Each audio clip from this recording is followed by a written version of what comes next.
Hello po mga kababayan, kamusta po kayong lahat? And once again, welcome back to another episode of Simply Talkies Vlog, your underrated vlogger. Ang pag-uusapan po natin mga kababayan ay itong karumal-dumal, walang habas na pagpaslang sa isa pong broadcaster diyan po sa Misamis Occidental, no? Mga halangang kaluluwa nitong mga ano na ito, no? Isa na naman po itong dagok sa ating mga journalist, sa ating mga media, no? Pang-ilan na ba ito? No? Mamaya mababasa nyo po kung pang-ilan na itong mga media men na napapatay under the presidency of Bongbong Marcos Jr. So dito po sa balita ng GMA News, sa Balitang Bayan nila, radyo anchor patay sa pamamaril habang nagbo-broadcast sa Misamis Occidental. Ang nakita ko po habang nagla-livestream po siya, no? Kakawa naman ito, no? Condolence po sa pamilya ni Ginoong Juan Humalon aka Johnny Walker. Pero bago po natin basahin ang balitang ito, i-flex ko lang po yung Haya Nature Resort. For more details, punta lang po kayo sa kanilang Facebook page. At ganun din po tayo magbibigay pugay sa lahat ng ating channel members at mga viewers sa ating videos. Maraming salamat po and may God bless you all. Ito po, once again, sa pamilya po ni Mr. Juan Humalon, also known as Johnny Walker, condolences po. No? Nagpapaabot po tayo ng ating condolences. So, basahin lang po natin ito.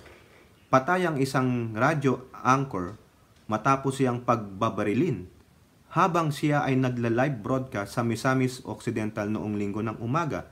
Nakilala ang biktima na si Juan Humalon, 57, nakilala rin bilang Johnny Walker. No?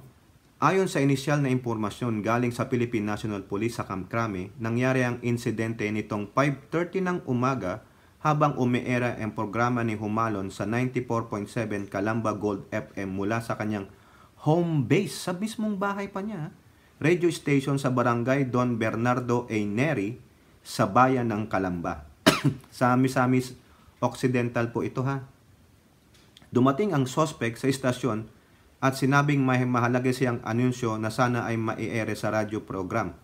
Subalit agad pinaputukan ng baril ng suspect si Humalon nang malapitan at natamaan ng kanyang labi hanggang sa likod ng kanyang ulo. Itinakbo si Humalon sa Calamba District Hospital ng kanyang pamilya ngunit siya ay dineklarang dead on arrival. Oh, Diyos mio naman to, oh. Walang habas itong mga to sa mismong bahay pa. Paano siya nakapasok doon? Wala man lang nagpasintabi o paano nakapasok yung suspect? Nakita ko po sa nilabas na mga larawan, dalawa po yata itong suspect na ito. Paano kayo nakapasok sa bahay ito? Kilala ba nila? Nagtatanong lang po ha. Ayon sa Police Regional Office 10, magkakaroon ng Special Investigation Task Force para tumutok sa kaso ng pagpatay kay Mr. Humalon. We are now actively conducting a thorough investigation to identify the perpetrators of this crime and bring them to justice. A SITG will be created to spearhead and coordinate the investigative efforts to facilitate the speedy resolution of the case. Ayon po yan kay Director Police Brigadier General Ricardo Layo Jr. Ayan. No? Ngayon po, mga kababayan, dito rin sa balita ng GMA News, no, mayroon pong ipinag-utos ang ating Pangulong Marcos. No? Marcos orders PNP to probe fatal shooting of radio anchor. Ayan. Madali ang pinag-utos, mga kababayan. No?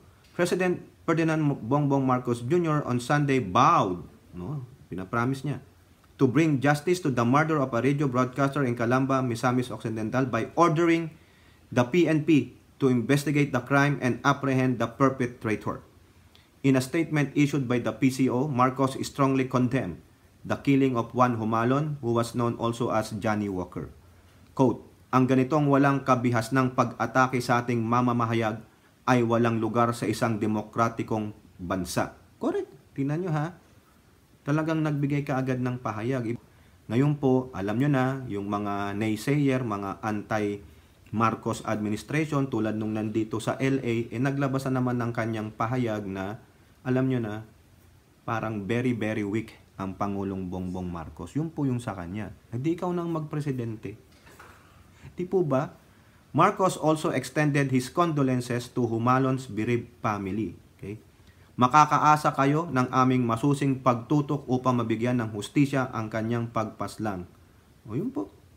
Kakaawa naman ano. Once again po, mga kababayan, kaibigan, nakikidalamhati po tayo sa pamilya ni Mr. Juan Humalon, aka Johnny Walker. Sana po mabigyan po kayo ng justice at mapanagot ang mga pumaslang, ang mga suspect, no? PNP, you do your job, no? Okay? Ito po ang sabi ng PNP naman, tumugon din po sila, no? Sa GMA News pa rin. Police to form task group to prove killing of radio anchor in Misamis Occidental. Oh. The Police Regional Office 10 said Sunday it will create a special investigation task. So ayan na po yung sabi ni Brigadier General Ricardo Layug, no? Kakahiya itong mga ito, oh. Ang kakapal ng mukha nyo. Ano ang motibo nyo? Bakit nyo ginaganyan? Nasasaktan ba kayo sa mga birada ni Johnny Walker? No? Hindi ko po naman po ito napapakinggan, pero wag naman ganyan. Kung nasasaktan kayo, kung naaantig ang ano nyo, ikausapin nyo siya. Pwede naman madaan yan sa legal o ano, pero yung tatraydorin nyo, ititegi ninyo, hindi po maganda yan, no? Sana mahuli po kayo and justice will be served. Sana gawin na rin ang ginawa ninyo eh. No? Kasi kayo, buhay pa. Pakakainin pa kayo ng Estado. Samantalang yung pamilya ng biktima, nagdadalamhati. Nawalan sila ng mahal sa buhay. Kayo, ng mga suspect, buhay pa. Nakikita pa kayo ng mga mahal ninyo sa buhay. Mga demonyo kayo eh. Mga walang awa kayo eh. Kakapal ng mukha nyo. Di po ba? Kung sino man yung nagbayad sa inyo para anihin yan si Mr. Humalon, ikanta nyo na. Ito po sabi pa, the Presidential Task Force on Media Security called on the police to immediately activate the SITG and urge the National Bureau of Investigation to start gathering evidence.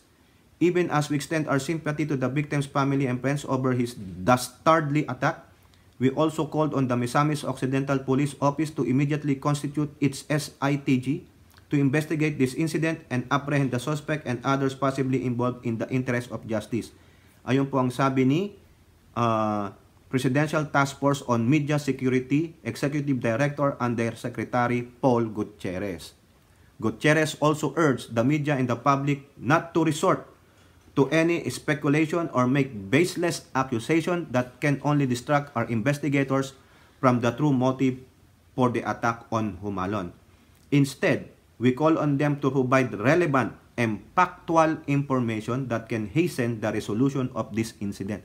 Pero yun nga po, yung isa dito na taga LA, ang biniblame na kaagad ay ang Pangulong Bongbong Marcos. Wala pa nga siyang ebidensya. Sabi nga dito, provide relevant and factual information, not to resort to any speculation or make baseless accusation. Pero yung isa dito, inaakusahan ang Presidente Marcos.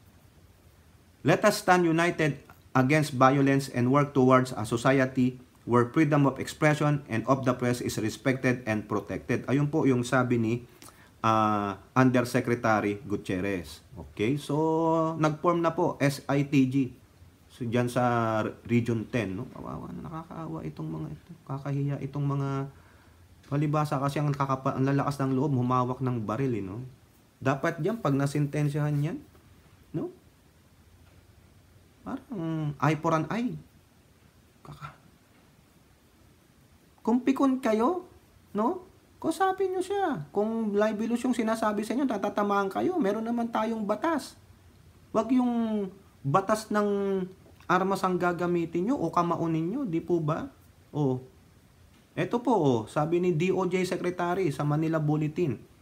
DOJ vows swift probe prosecution in killing of radio broadcaster Juan Humalon. Ito po ang sabi ni DOJ Assistant Secretary and Spokesperson Jose Dominic Clavano Deport. We bowed, bowed na naman. Si Pangulong Marcos bowed, DOJ bowed. Parang ini-echo lang nila yung sinabi ng Pangulo. We vowed to spare no effort in ensuring a thorough investigation the swift apprehension of the perpetrators and their subsequent prosecution to the fullest extent of the law. The DOJ said DJ Johnny Walker untimely and tragic death is an immense loss, not only to his family and loved ones, but also to the journalism community and the nation as a whole. His commitment to informing and engaging the public through his platform exemplified the crucial role that journalists play in our society. Oh, be fair, di ba? Kung ulitin ko, kung nasasaktan kayo, tinatamaan kayo, huwag kayong pikon. Kung libelous na yung sinasabi sa inyo, then take him to the court. Hindi yung gagamitan nyo na kaagad ng ang justice nyo is in the end of the barrel of the gun. Ano yon? Parang yung awit lang, di ba? Justice in the barrel of the gun? No. Hindi ganun ang orderly society. Even though you have the freedom, but you don't have the freedom to kill someone, to take away the life of somebody. Unless otherwise, you are given by an authority. Tulad ng mga kapulisan at kasundaluhan. Hindi po eh. Ang pinatay ninyo ay isang ordinaryong mamamahayag na inosente. Kung nasasaktan po kayo, ba't kayo gagamit ng ang katapangan nyo nasa barrel of the gun? The end of the barrel of the gun? Makatarunan ba yan sa palagay ninyo? Happy ba kayo? Dahil pinatahimik nyo yung critical sa inyo? Ganon? Hindi. Hinahanting na kayo ng konsensya ninyo. Kung may konsensya kayo. Pero kung wala kayong konsensya, malamang, diablo kayo. Hindi kayo naawa dun sa naiwang pamilya niyan? Di po ba? Kung gawin kaya sa inyo yan, anong mapipil ng mga pamilya ninyo? At kung kayo man ay nabayaran, di po ba? Happy-happy na yung nagbayad sa inyo? Demonyo yun. Anak ng demonyo yun. Di po ba? Hayaan nyo silang mamahayag. Hayaan nyo silang magpahayag. Yun ang freedom eh. Ngayon, kung yung freedom na yun ay sinasaklawan na nila, then take them to the court, not to the end of the barrel of the gun. Mga demonyo kayo. The Department of Justice reiterates its unwavering commitment to upholding press freedom and the safety of journalists. We recognize the indispensable role of a free and independent media in maintaining a healthy democracy. Correct. Diba? Kaso may mga taong pikon po sobrang pikon no? Na ang tanging alam lang nila ay, ayun, daanin sa dahas. Di po ba? Tanong nga, paano nakakuha ng mga armas yung mga yan Any attempts to silence or intimidate journalists will be met with the full force of the law. Ayun pa po ang sabi ni Clavano. He condemns strongly Humalon's killing as it described it as an affront to the principles of democracy, freedom of expression, and the sanctity of free press. Correct. The loss of DJ Johnny Walker only strengthens our resolve to create a society where journalism can report fearlessly and truthfully. The DOJ remains steadfast in its mission to strengthen media institutions, improve journalist safety, and protect press freedom. Let DJ Johnny Walker legacy serve as a reminder of the importance of a free press and the need to continue our collective efforts to ensure a safe and enabling environment for journalists to carry out their vital work. Correct. Nasabi ko sa inyo, maski na ayaw nyo yung mga influencers, vloggers, or media, huwag kayong gumamit ng dahas. Daanin nyo sa tamang pamamaraan. Kasi may freedom din sila. Kung may freedom kayo, may freedom din sila. At paalala din sa mga tulad natin, sa mga media, huwag naman sobra-sobra. Tulad nung ginagawa dito ng iban. Tulad nung nandyan sa LA. Di po ba? Maging fair din tayo. Dapat nandun din tayo sa context ng limitation ng ating freedom. Tulad nga na sinasabi natin dito, dati, freedom is not absolute. There's always a demarcation. Di po ba? Kaya nga may mga batas libel, cyber libel, defamation, slander. O di po ba? Tama, mali. Eto po, no? Yung isang grupo po ang kumokondena sa shooting na yan o sa GMA News Online. NUJP condemns shooting of radio anchor while on air. Karumal-dumal naman talaga mga kababayan. Di po ba? Karumal-dumal yan. The National Union of Journalists of the Philippines on Sunday denounced the killing of radio anchor who was doing a live broadcast in Calamba, Misamis Occidental when suddenly gunned down by an unknown suspect. Ngayon, hindi na kayo unknown. Meron pong CCTV, nakuhanan po sila. Hawak-hawak pa nung lalaki yung baril. Kitang-kita ka na. Kaya yung nakakakilala dyan, kung kamag-anak nyo yan, squill nyo na yan. Otherwise, pwede kayo maging accessory to the crime kung i-ano nyo pa yan. Kakanlungin nyo pa. Dapat sa mga kapulisan, NBI, sa DOJ, ganun po. Magpalabas na rin kayo ng reward. Diba? Sabi nyo, 1 million reward. Lalabas yan. Ilalabas at ilalabas yan. I-squill yan. Gago kayo eh. Kakapal ng mukha nyo. Mukhang mga ano pa eh. Bata pa, mga kababayan. Ito po sabi ng NUJP. The attack is even more condemnable since it happened at Humalon's own home, which also served as the radio station. Kaya nga po, tataka kayo, paano nakapasok yan sa bahay niya? Ibig sabihin, open door yung bahay niya, wala man lang siya kasama doon na sumita sa mga yon. Kakaawa eh, no? Yung mga anong kasalanan ng tao, nagbo-broadcast lang. Diba?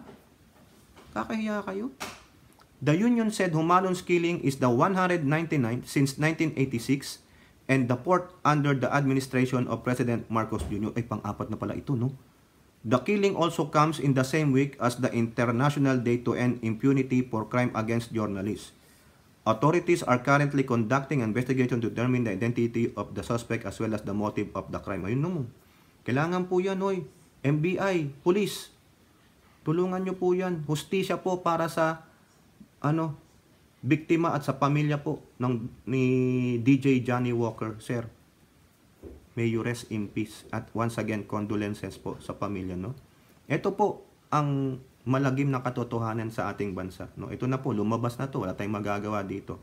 Ewan ko kung may katotohanan nito o pinamamasama lang ang Marcos administration kasi inahanin tulad na naman siya sa kanyang ama na ano daw po nang nagko-curtail ng press freedom o whatever. Pero ito po sa balita ng CNN, ha. Pasensya na po kayo, no? Babasahin lang natin. Kung meron po kayong komento diyan, comment down below whether positive or negative, no? Babasahin lang natin 'yan. PH continues to be dangerous for journalists in 2023. Ayan. Pilipinas daw ay napakadelikado sa mga journalists ngayong taong 2023. Kasi nga sabi doon kanina, pang-apat na daw po yan kay Pangulong Bongbong Marcos. Na? Ayon po yan sa Media Watchdog. The Philippines retained its title as one of the most dangerous country for journalists, particularly for radio broadcasters, a Media Watchdog period reported. Hindi po magandang ano ito. Tayo ang number 1 na very dangerous country pagdating sa mga radio broadcaster. Kasi may mga salaula tayong kababayan na sobrang pikon. Sabi ko nga sa inyo, pwede nyong gamitin, huwag kayong gumamit ng dahas. Kung nasasaktan kayo, feeling nyo na below the belt na kayo, huwag nyong gamitin sa dahas. At kung may tama naman yung broadcaster, kausapin ninyo kung anong anong pinanghuhugutan niya. Huwag niyong gagamitan ng barrel of the gun sa isang bala, ganun. Itong mga to ano yan nakakaasar mga kababayan. Dapat talaga may mahuling mastermind dyan. Tignan nyo ha. Sabi nung DAJ, they will work tirelessly or whatever, no? They will pursue the case. O ano nangyari doon pumatay kay si Percy Mabasa? Diba? Si Percy Lapid, aka Percy Lapid. Nasaan na si Bantag? Napakahina ng intelligence ninyo, NBI, DOJ.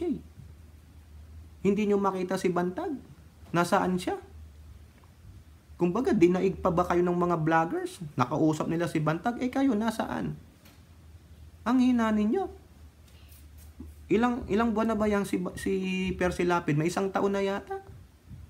Tapos sasabihin yung ganong statement, you are bowing to the full extent of the law. Nasaan na yung wala. Nasaan ang hustisya kay Percy Lapid? Saka doon sa ibang broadcaster na sinasabing may 3 pa bago si DJ Johnny Walker. May nahuli na ba ng mga suspect?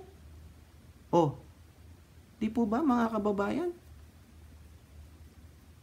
Paganahin nyo ang intelligence ninyo. Si Bantag, nasaan, Wala. Kasi may nagkakanlong. O di kayo, baka nasa ibang bansa na yan, nakatakas na. Wala. Si ano nga, sino yon? Si Tebes? Wala. Hindi nyo alam kung nasaan siya. Di ba? Anong ginagawa ng DOJ natin? Anong ginagawa ng intelligence natin? Wala. Mahina. Ilang milyon ang inyong intelligence fund? Wala. In the Committee to Protect Journalists 2023 Global Impunity Index for countries where the killings of journalists go unpunished. Ito yung mga killers na hindi napapunish kasi hindi makita ng mga otoridad Ang hina ng intelligence kaya they go unpunished. So sino ngayon ang napupulaan? Di yung bansa natin retain its title as one of the most dangerous countries for journalists. Hindi po yan accolades. Lamat po yan sa ating bansa. The Philippines rank 8. Rank 8. It is flanked by Mexico in 7th and Myanmar in 9th. The Philippines has been a mainstay of the index for 16 years since the list founding. Hindi tayo bumababa sa top 10? Wow, ang galing. Considering pang-apat na yan kay PBBM.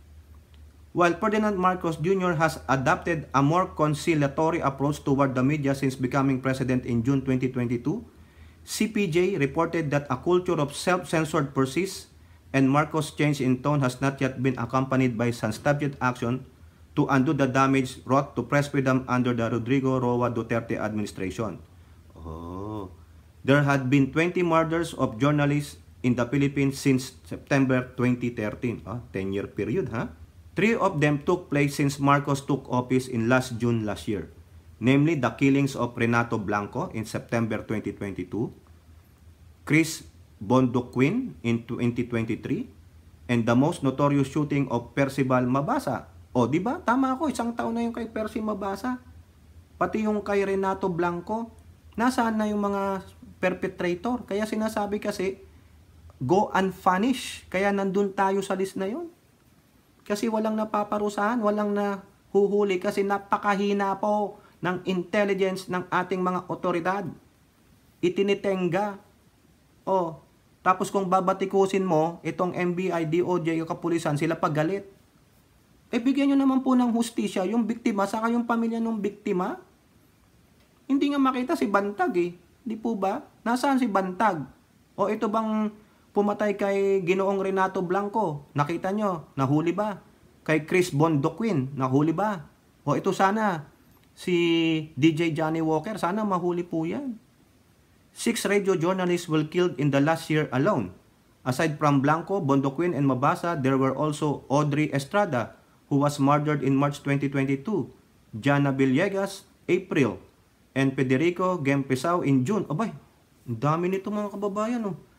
Last year, the Philippines was ranked 7th on the index, but it moved down to 8 in 2023 as Haiti made its debut on the list in 3rd place, behind Syria and Somalia respectively due to gang violence, poverty, political instability, and a dysfunctional judiciary. Nakakahiya naman pala ito.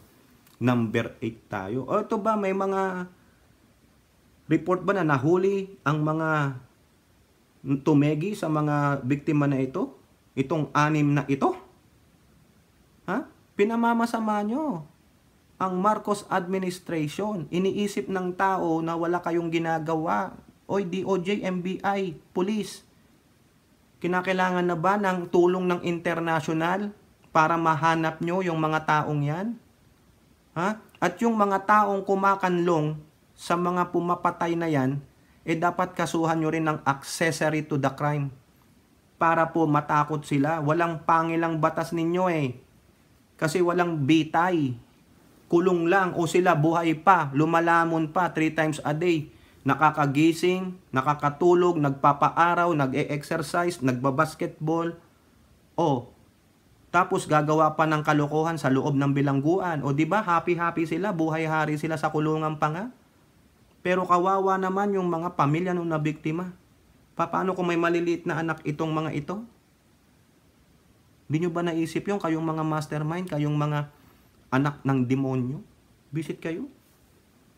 Kakaya kayo, Ipagdasal po natin, ang pamilya ni Ginoong Juan Humalon, aka DJ Johnny Walker, Rest in peace po, and once again, condolence. Sana po mahuli ang perpetrator at ganun din po yung iba pa, no, ng mga perpetrator ng mga karumal-dumal na pagpaslang sa mga journalist, no? Pangulong Bongbong Marcos, kung pwede kang magbigay ng reward, magbigay ka na sa lahat po ng mga hindi pa nahuhuling suspected, no, o yung mga talagang gumawa.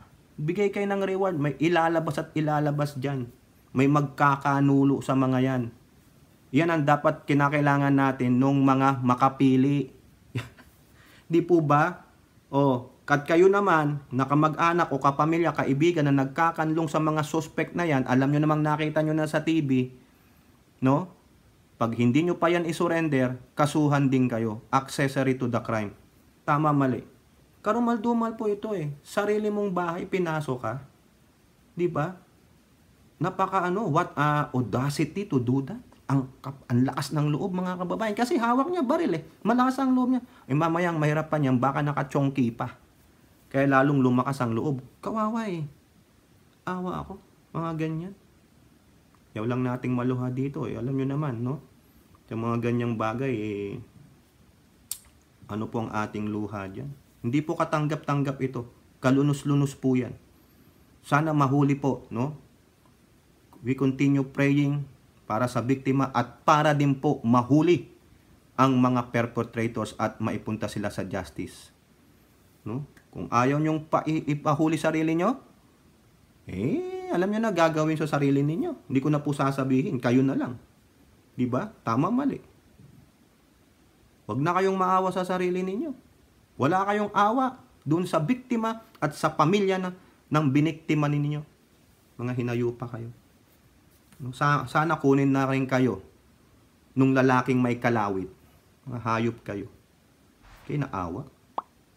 O kayo po, mga kababayan, kung inyong masasabi, comment down below. And don't forget to like and share. Hope to see you on the next videos. Bye-bye. God bless.